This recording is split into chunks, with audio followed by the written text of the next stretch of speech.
Hi, library and information technology students. My name is Andy Atkins Pogue, and I am a librarian at Cosumnes River College. And I was asked by your instructor to talk to you a little bit today about open educational resources and zero textbook costs initiatives that are happening throughout the district. You may have heard of these terms in the past. We often refer to them with acronyms, so open educational resources are known as OER, and zero textbook costs is known as ZTC. And in the district right now, there is a big push to try to encourage faculty to switch their classes so that they can be taught with zero textbook costs. And this is primarily done through open educational resources. Now, there is a difference between these two terms. OER means that it is material that is openly licensed, and in order to be an OER, it must have a Creative Commons license on the material that allows someone not only to use it for free, but to also modify it and adapt it for free. So what that means is these are high quality materials, but if an instructor decides that they only need a portion of it, or maybe there's a section that they really would like to revise, put in their own examples, make it more relevant to the students that are in their classroom, they have the ability to do that. Zero textbook cost means that there is no cost to the student, but the material itself may not necessarily be free. And an example of that might be an ebook through the college library database, or relevant to your class, streaming media that's available through one of the college databases. Things that are also considered ZTC that are free to students but may not have an open license are things that you might find for free online. And YouTube is a great example of this. Lots of our instructors are utilizing videos that they have found from other creators, or they're also creating material and hosting it on YouTube. And that is all free for students to use. It may not necessarily be openly licensed, it may not be OER, but that doesn't mean that instructors cannot use it. Also, media might be audio material, and podcasts are a great example of this. In many cases, podcasts are free to listen to and download on a podcast app, and that might be something that an instructor would want to utilize in their course.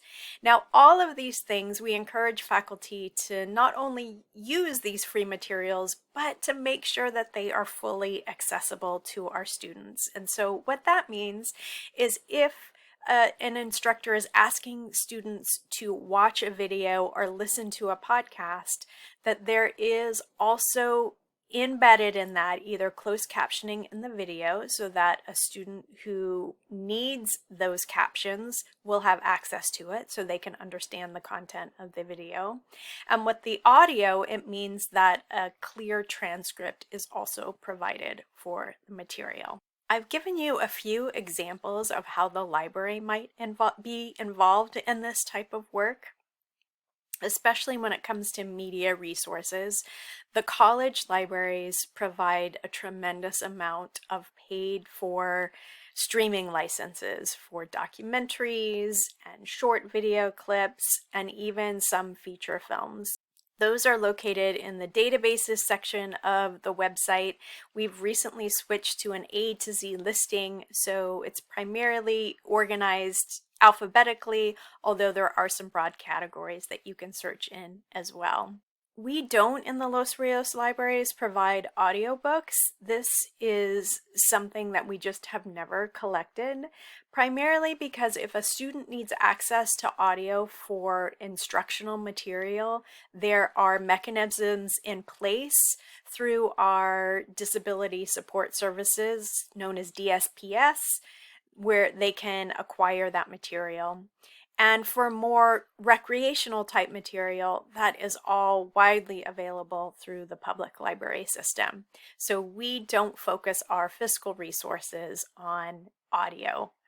But as I mentioned, there are some tremendous learning materials out there in audio form, primarily released in the form of podcasts. Before I leave you today, I'm going to share a few more resources with you from the college library website. If you click on research databases, it will take you to that A to Z listing, and in this drop-down menu, source type included, you can see that there are several databases that include videos.